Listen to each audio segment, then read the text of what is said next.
ସଦାପ୍ରଭୁଙ୍କର ବହୁମୂଲ୍ୟ ନାମରେ ଧନ୍ୟବାଦ ହେଉ। ପ୍ରଭୁଙ୍କର ପ୍ରିୟ ଲୋକମାନେ, ସଦାପ୍ରଭୁ ପରମେଶ୍ୱର ପୃଥିବୀକୁ 6 ଦିନରେ ସୃଷ୍ଟି କରିଅଛନ୍ତି। ଆପଣମାନେ ଏହି ବିଷୟ ସମସ୍ତେ ଜାଣିଅଛନ୍ତି। ପ୍ରଭୁଙ୍କର ପ୍ରିୟ ଲୋକମାନେ ଏବଂ ଯେଉଁମାନେ ଜାଣିନାହାନ୍ତି, ଆପଣମାନେ ଈଶ୍ୱରଙ୍କର ପବିତ୍ର ବାଇବେଲକୁ ସଠିକ୍ ଭାବରେ ଅଧ୍ୟୟନ କରନ୍ତୁ। ପ୍ରଭୁଙ୍କର ପ୍ରିୟ ଲୋକମାନେ, କିନ୍ତୁ ବର୍ତ୍ତମାନ ସମୟରେ ଯେତେ ଜଣ ଏହି ଭିଡ଼ିଓକୁ ଦେଖୁଅଛ ଏବଂ ଯେଉଁମାନେ ଆଗକୁ ଦେଖିବେ, ଆପଣ ସମସ୍ତ ଲୋକଙ୍କୁ କହିବା ପାଇଁ ଚାହେଁ ଯେ ବାଇବଲରେ ଲେଖାଯାଏ ପୃଥିବୀ 6 ଦିନରେ ସୃଷ୍ଟି କରାଯାଇଅଛି। ଅର୍ଥାତ୍ ପରମେଶ୍ୱର ସବୁ ବିଷୟ ସବୁ କିଛି 6 ଦିନରେ ପରମେଶ୍ୱର ସୃଷ୍ଟି କରିଛନ୍ତି। କିନ୍ତୁ ସେଇ 6 ଦିନକୁ ଆମ୍ଭେମାନେ 3 ଭାଗରେ ଭାଗ କରି ଦେଖିବା। ପ୍ରଭୁଙ୍କର ପ୍ରିୟ ଲୋକମାନେ, ସେଇ 6 ଦିନକୁ 3 ଭାଗରେ ବିଭକ୍ତ କରିବା ବା 3 ଭାଗ କରିବା। ଆପଣମାନେ ଦେଖିଲେ, ଆପଣମାନେ ଯଦି ବୁଝିବେ, ତାହେଲେ ଆପଣମାନେ ଆଶ୍ଚର୍ଯ୍ୟ ହୋଇଯିବେ। ପ୍ରଭୁଙ୍କର ପ୍ରିୟ ଲୋକମାନେ, ଏହି ସମୟରେ ଯଦି ଆପଣମାନଙ୍କ ପାଖରେ ବାଇବେଲ ଅଛି, ତାହେଲେ ଆପଣମାନେ ଦେଖନ୍ତୁ, এই 6 ଦିନର ସୃଷ୍ଟିକୁ ଆମ୍ଭେମାନେ 3 ଭାଗ କରି ଦେଖିବା। ପ୍ରଭୁଙ୍କର ପ୍ରିୟ ଲୋକମାନେ, ଆପଣମାନେ ବିଶ୍ୱାସ କରନ୍ତି, ମୁଁ ମଧ୍ୟ ବିଶ୍ୱାସ କରେ। ପ୍ରଭୁଙ୍କର ପ୍ରିୟ ଲୋକମାନେ, ଯେ ପରମେଶ୍ୱର ପୃଥିବୀକୁ 6 ଦିନରେ ସବୁକିଛି ବନାଇଛନ୍ତି। କିନ୍ତୁ ଏହି 6 ଦିନକୁ 3 ଭାଗରେ ବିଭକ୍ତ କରିବା। ଦେଖିବା ପ୍ରଭୁଙ୍କର ପ୍ରିୟ ଲୋକମାନେ, ଆମ୍ଭେମାନେ ଜାଣିବା ନିମନ୍ତେ ଯିବା। ଆସନ୍ତୁ, ଈଶ୍ୱରଙ୍କର ପବିତ୍ର ବାଇବଲରେ ଲେଖାଯାଏ, ଆଦି ପୁସ୍ତକରୁ ଆମ୍ଭେମାନେ ଦେଖିବା ଏବଂ ଆଦି ପୁସ୍ତକରେ ହିଁ ଲେଖାଯାଏ ପୃଥିବୀ ସୃଷ୍ଟି ବିଷୟରେ। ପ୍ରଭୁଙ୍କର ପ୍ରିୟ ଲୋକମାନେ, ଆପଣମାନେ ଭାବୁଥିବେ ଏହି 6 ଦିନକୁ ଆମ୍ଭେମାନେ କେମିତି ମିଶାଇବା, 3 ଭାଗରେ କେମିତି ଭାଗ କରିବା, ଏ ବିଷୟ ଆପଣମାନେ ଭାବୁଥିବେ। ଆପଣମାନଙ୍କର ଏହି ସମୟରେ ଯଦି ପେନ୍ ଅଛି, ତାହେଲେ ଆପଣମାନେ ଲେଖନ୍ତୁ। ପ୍ରଥମ ଦିନକୁ 4 ଦିନ ସହିତ ମିଶାଇବେ ଏବଂ ଦ୍ୱିତୀୟ ଦିନକୁ 5 ଦିନ ସହିତ ମିଶାଇବେ ଏବଂ ତୃତୀୟ ଦିନକୁ 6 ଦିନ ସହିତ ମିଶାଇବେ। ଆସନ୍ତୁ ପ୍ରଭୁଙ୍କର ପ୍ରିୟ ଲୋକମାନେ, ଆମ୍ଭେମାନେ ମିଶାଇକି ଦେଖିବା। ପ୍ରଥମ ଦିନକୁ 4 ଦିନ ସହିତ ମିଶାଉଅଛୁ। ପ୍ରଭୁଙ୍କର ପ୍ରିୟ ଲୋକମାନେ, ଆପଣମାନେ ଦେଖନ୍ତୁ, এই ଜାଗାରେ ଲେଖାଯାଏ ପ୍ରଥମ ଦିନ ଆପଣମାନଙ୍କ ପାଖରେ ପ୍ରକାଶ କରୁଅଛି। ପ୍ରଭୁଙ୍କର ପ୍ରିୟ ଲୋକମାନେ, ଆଦି ପୁସ୍ତକ ତାର 1 ପର୍ବ 1 ପଦରୁ 5 ପଦ ପର୍ଯ୍ୟନ୍ତ ପ୍ରଥମ ଦିନ ବିଷୟରେ ଲେଖାଯାଏ। এই ଜାଗାରେ ଲେଖାଯାଏ, ଆଦ୍ୟରେ ପରମେଶ୍ୱର ସ୍ୱର୍ଗ ଓ ପୃଥିବୀକୁ ସୃଷ୍ଟି କଲେ। ପୃଥିବୀ ନିର୍ଜନ ଓ ଶୂନ୍ୟ ଥିଲା, ଆଉ ଗଭୀର ଜଳ ଉପରେ ଅନ୍ଧକାର ଥିଲା। ପୁଣି ପରମେଶ୍ୱରଙ୍କର ଆତ୍ମା ଜଳ ଉପରେ ବ୍ୟାପ୍ତ ଥିଲେ। ଅନନ୍ତର ପରମେଶ୍ୱର କହିଲେ, ଦୀପ୍ତି ହେଉ, ତହିଁରେ ଦୀପ୍ତି ହେଲା। ଆପଣମାନେ ଜାଣନ୍ତି ଏବଂ ଆପଣମାନଙ୍କୁ କହିବା ପାଇଁ ଚାହେଁ, ଆପଣମାନେ ସଠିକ୍ ଭାବରେ ବୁଝିବା ପାଇଁ ଚେଷ୍ଟା କରନ୍ତୁ। କାରଣ ଆମ୍ଭେମାନେ ପ୍ରଥମ ଦିନକୁ 4 ଦିନ ସହିତ ମିଶାଇବାକୁ ଯିବା ବା ମିଶାଇବା। ଆପଣମାନେ ମଧ୍ୟ ଦେଖନ୍ତୁ ପ୍ରଭୁଙ୍କର ପ୍ରିୟ ଲୋକମାନେ, ତାପରେ ଲେଖାଯାଏ, ଆଉ ପରମେଶ୍ୱର ଦୀପ୍ତିକୁ ଦେଖିଲେ ଯେ ତାହା ଉତ୍ତମ। ତେଣୁ ପରମେଶ୍ୱର ଅନ୍ଧକାରରୁ ଦୀପ୍ତିକୁ ଭିନ୍ନ କଲେ। ପୁଣି ପରମେଶ୍ୱର ଦୀପ୍ତିର ନାମ ଦିବସ ଓ ଅନ୍ଧକାରର ନାମ ରାତ୍ରି ଦେଲେ। ତେଣୁ ସନ୍ଧ୍ୟା ଓ ପ୍ରାନ୍ତକାଳ ହୋଇ ପ୍ରଥମ ଦିବସ ହେଲା। ଏହି ପ୍ରଥମ ଦିନକୁ 4 ଦିନ ସହିତ ମିଶାଇବା। ପ୍ରଭୁଙ୍କର ପ୍ରିୟ ଲୋକମାନେ, ଲେଖାଯାଏ, ଆଦି ପୁସ୍ତକ ତାର 1 ପର୍ବ ତାର 14 ପଦରୁ ଦେଖିବା। ଅନନ୍ତର ପରମେଶ୍ୱର କହିଲେ, ରାତ୍ରିକୁ ଦିବସକୁ ପୃଥକ କରିବା ନିମନ୍ତେ ଆକାଶ ମଣ୍ଡଳରେ ଜ୍ୟୋତିର୍ଗଣ ଉତ୍ପନ୍ନ ହୁଅନ୍ତୁ। ପୁଣି ସେ ସବୁ ଚିହ୍ନ, ଋତୁ, ଦିବସ ଆଉ ବର୍ଷର କାରଣ ହୁଅନ୍ତୁ।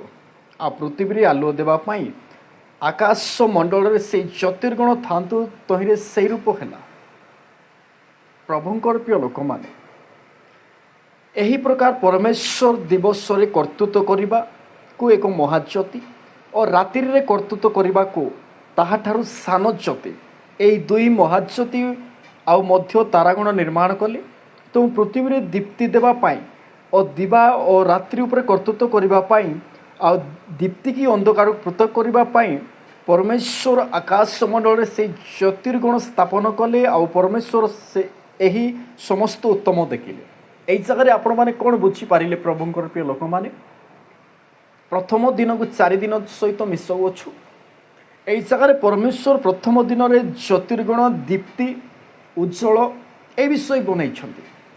আপন মানে প্রথম দিনকু যদি 4 দিন সহিত মিশাউ অছন্তি তাহলে সমান ভাবে ম্যাচ করুছি, উজ্জ্বল বিষয়ে ম্যাচ করুছি, প্রভুঙ্কর প্রিয় লোক মানে মিশুছি। আপন মানে বুঝন্তু এবং আপন মানে নিচে নিচে মধ্যে অধ্যয়ন করন্তু। প্রথম দিনরে যে পরমেশ্বর গভীর অচল উপরে অন্ধকার থিলা, পরমেশ্বরଙ୍କର ଆତ୍ମା ଜଳ ଉପରେ ବ୍ୟାପ୍ତ ଥିଲା ଓ ଦୀପ୍ତି କଲେ ପରମେଶ୍ୱର। ଏଇ ଜାଗାରେ ମଧ୍ୟ ଏଇ 4 ଦିନରେ ମଧ୍ୟ ପରମେଶ୍ୱର କହୁଛନ୍ତି ଜ୍ୟୋତିର୍ଗଣ ଉଜ୍ଜଳ ଚିହ୍ନ ଋତୁ ଏବଂ ଦିବସ ରାତ୍ରିକୁ ପୃଥକ କରିବା ପାଇଁ এই ବିଷୟ ଆପଣମାନେ ବୁଝିପାରିବେ। ପ୍ରଥମ ଦିନ ଏବଂ 4 ଦିନକୁ ଆପଣମାନେ ସଠିକ୍ ଭାବରେ ପଢ଼ନ୍ତୁ। ମ୍ୟାଚ୍ ପୁରା ସମାନ ଭାବରେ ଆପଣମାନେ ଜାଣିପାରିବେ ଏବଂ ବୁଝିପାରିବେ ଏବଂ ସମାନ ମଧ୍ୟ ହେଉଛି ପ୍ରଭୁଙ୍କର ପ୍ରିୟ ଲୋକମାନେ। এবং ଦେଖିବା 2 ଦିନକୁ 5 ଦିନ ସହିତ ମିଶାଇବା। 2 ଦିନ এই ଜାଗାରେ ଲେଖାଯାଏ ଆଦି ପୁସ୍ତକ ତାର 1 ପର୍ବ ତାର 6 ପଦରୁ 8 ପଦ ପର୍ଯ୍ୟନ୍ତ। ପରମେଶ୍ୱର କହିଲେ ଜଳ ମଧ୍ୟରେ ଶୂନ୍ୟଜାତ ହୋଇ ଜଳକୁ 2 ଭାଗରେ ଭିନ୍ନ କରୁ। ଏହି ରୂପେ ପରମେଶ୍ୱର ଶୂନ୍ୟ ନିର୍ମାଣ କରି ଶୂନ୍ୟର ଉର୍ଦ୍ଧ୍ୱସ୍ଥ ଜଳରୁ ଶୂନ୍ୟର ଅଧ୍ୟସ୍ଥ ଜଳକୁ ଭିନ୍ନ କଲେ। ତହିଁରେ ସେ ରୂପ ହେଲା। ଆଉ ପରମେଶ୍ୱର ସେଇ ଶୂନ୍ୟର ନାମ ଆକାଶମଣ୍ଡଳ ଦେଲେ। ପୁଣି ସନ୍ଧ୍ୟା ଓ ପ୍ରାନ୍ତକାଳ ହୋଇ ଦ୍ୱିତୀୟ ଦିବସ ହେଲା। এই ଜାଗାରେ କ'ଣ ପରମେଶ୍ୱର 2 ଦିନରେ ବନେଇଛନ୍ତି? এই ଜାଗାରେ ବନେଇଛନ୍ତି ପରମେଶ୍ୱର ଜଳ ମଧ୍ୟରେ ଶୂନ୍ୟଜାତ ହୋଇ ଜଳକୁ 2 ଭାଗ କରି ଭିନ୍ନ କରୁ। ଏହି ରୂପେ ପରମେଶ୍ୱର ଶୂନ୍ୟ ନିର୍ମାଣ କରି ଶୂନ୍ୟର ନାମ ଉର୍ଦ୍ଧ୍ୱସ୍ଥ ଜଳରୁ ଶୂନ୍ୟର ଅଧ୍ୟସ୍ଥ ଜଳକୁ ଭିନ୍ନ କଲେ। ଏବଂ এই 2 ଦିନକୁ ଆମେମାନେ 5 ଦିନ ସହିତ ମିଶାଇକି ଦେଖିବା। ପ୍ରଭୁଙ୍କର ପ୍ରିୟ ଲୋକମାନେ এই 2 ଦିନରେ ପରମେଶ୍ୱର ଜଳକୁ 2 ଭାଗ କଲେ। এই ଜାଗାରେ ଲେଖାଯାଏ ଆଦି ପୁସ୍ତକ ତାର 1 ପର୍ବ ତାର 20 ପଦରୁ ଦେଖିବା। 5 ଦିନକୁ ଆମେମାନେ ମିଶାଉଛୁ 2 ଦିନ ସହିତ। ଏଥିତାର ପରମେଶ୍ୱର କହିଲେ ଜଳ ବହୁଳ ରୂପେ ଜଙ୍ଗମ ପ୍ରାଣୀବର୍ଗରେ ପ୍ରାଣୀମୟ ହେଉ ଓ ପୃଥିବୀରେ ଉପରସ୍ଥିତ ଆକାଶମଣ୍ଡଳରେ ପକ୍ଷୀଗଣ ଉଡ଼ନ୍ତୁ। ଆଉ ପରମେଶ୍ୱର ବୃହତ୍ ତିମିଙ୍ଗି ପ୍ରକୃତି ଶୋଷ ଜାତି ଅନୁସାରେ ବହୁଳ ରୂପେ ଜଳଜ ଜଙ୍ଗମ ପ୍ରାଣୀବର୍ଗ ଶୋଷ ଜାତି ଅନୁସାରେ ପକ୍ଷୀଗଣ ସୃଷ୍ଟି କଲେ। ପରମେଶ୍ୱର এই ସମସ୍ତ ଉତ୍ତମ ଦେଖିଲେ। ପୁଣି ପରମେଶ୍ୱର ସେମାନଙ୍କୁ ଆଶୀର୍ବାଦ କରି କହିଲେ ପ୍ରଜାବନ୍ତ ବହୁବନ୍ତ ହୋଇ ସମୁଦ୍ର ଜଳ ପରିପୂର୍ଣ୍ଣ କର ଆଉ ପୃଥିବୀ ପକ୍ଷୀଗଣ ବହୁ ସଂଖ୍ୟାକୁ ହୁଅନ୍ତୁ। ତହିଁରେ ସନ୍ଧ୍ୟା ପ୍ରାନ୍ତକାଳ ହୋଇ ପଞ୍ଚମ ଦିବସ ହେଲା। ପ୍ରଭୁଙ୍କର ପ୍ରିୟ ଲୋକମାନେ এই 2 ଦିନ ପ୍ରଭୁଙ୍କର ପ୍ରିୟ ଲୋକମାନେ এই 2 ଦିନ এই 5 ଦିନ ସହିତ ମ୍ୟାଚ୍ ହେଉଛି। ଆପଣମାନେ ମିଶାଇକି ଦେଖନ୍ତୁ ପ୍ରଭୁଙ୍କର ପ୍ରିୟ ଲୋକମାନେ, ଆପଣମାନେ ବୁଝିପାରିବେ। এই ଜାଗାରେ ଯେଉଁ ବିଷୟ ଲେଖାଯାଏ ଜଳ ବିଷୟରେ ଶୂନ୍ୟ ବିଷୟରେ ଯେଉଁ ଜଳକୁ 2 ଭାଗ କରାଗଲା, এই 5 ଦିନର ସୃଷ୍ଟିକୁ ମଧ୍ୟ ଆପଣମାନେ ସେଇ 2 ଦିନକୁ ସୃଷ୍ଟିକୁ ମିଶାଇବେ ତାହେଲେ ସେମ୍ ଆପଣମାନେ ଜାଣିପାରିବେ। ପ୍ରଭୁଙ୍କର ପ୍ରିୟ ଲୋକମାନେ এই ଜାଗାରେ ମୁଁ ବାକ୍ୟ କହୁନାହିଁ, ଆପଣମାନଙ୍କୁ ଦେଖାଉଅଛି। ଆପଣମାନେ ଥରେ ଚେଷ୍ଟା କରନ୍ତୁ, ଆପଣମାନେ ଥରେ ଅଧ୍ୟୟନ କରନ୍ତୁ, ଆପଣମାନେ ଥରେ ମିଶାଇକି ଦେଖନ୍ତୁ। ପରମେଶ୍ୱର ପୃଥିବୀକୁ 6 ଦିନର ସୃଷ୍ଟି କରିଅଛନ୍ତି। ଏ ବିଷୟ ଆପଣମାନେ ବିଶ୍ୱାସ କରନ୍ତି, ମୁଁ ମଧ୍ୟ ବିଶ୍ୱାସ କରେ।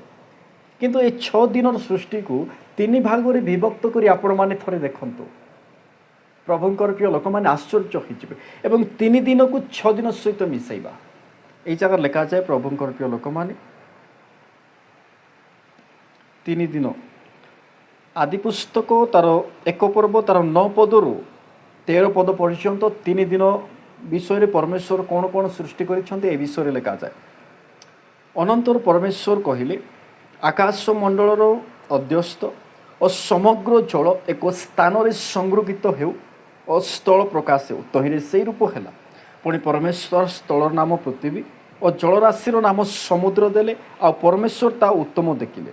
ଏତୁ ତାର ପରମେଶ୍ୱର କହିଲେ ପୃଥିବୀ ତୃଣ ଓ ସଜୀବ ଶାଗ ଓ ଜୀବ ସମ୍ମିଳନୀ ଶସ୍ୟ ଜାତି ଅନୁସାରେ ଫଳ ଉତ୍ପାଦକ ଫଳ ବୃକ୍ଷ ପୁଣି ଉପରେ ଉତ୍ପନ୍ନ କରୁ। ତହିଁରେ ସେଇ ରୂପ ହେଲା, ସେହିପରି ହେଲା।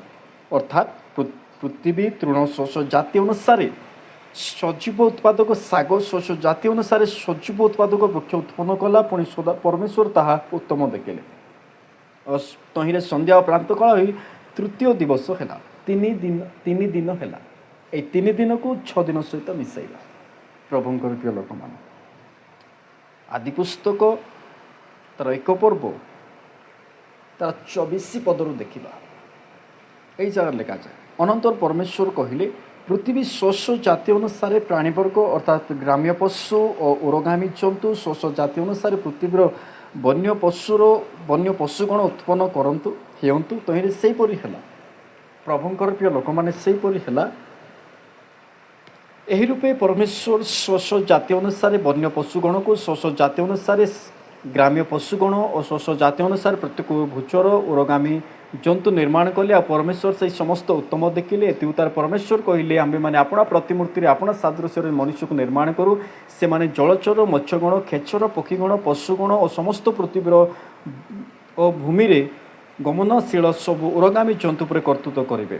ଅନନ୍ତର ପରମେଶ୍ୱର ଆପଣା ପ୍ରତିମୂର୍ତ୍ତିରେ ମନୁଷ୍ୟକୁ ସୃଷ୍ଟି କଲେ। ପରମେଶ୍ୱରଙ୍କ ପ୍ରତିମୂର୍ତ୍ତିରେ ସେ ତାହାଙ୍କୁ ସୃଷ୍ଟି କଲେ। ମନୁଷ୍ୟ ଓ ସ୍ତ୍ରୀ କରି ସେମାନଙ୍କୁ ସୃଷ୍ଟି କଲେ।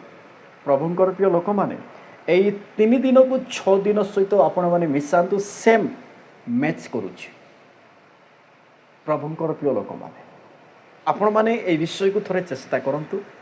ପ୍ରଭୁଙ୍କର ପ୍ରିୟ ଲୋକମାନେ, ପ୍ରଥମ ଦିନକୁ 4 ଦିନ ସହିତ ଆପଣମାନେ ମିଶାନ୍ତୁ ଏବଂ 2 ଦିନକୁ 5 ଦିନ ସହିତ ଏବଂ 3 ଦିନକୁ 6 ଦିନ ସହିତ ଆପଣମାନେ ମିଶାନ୍ତୁ।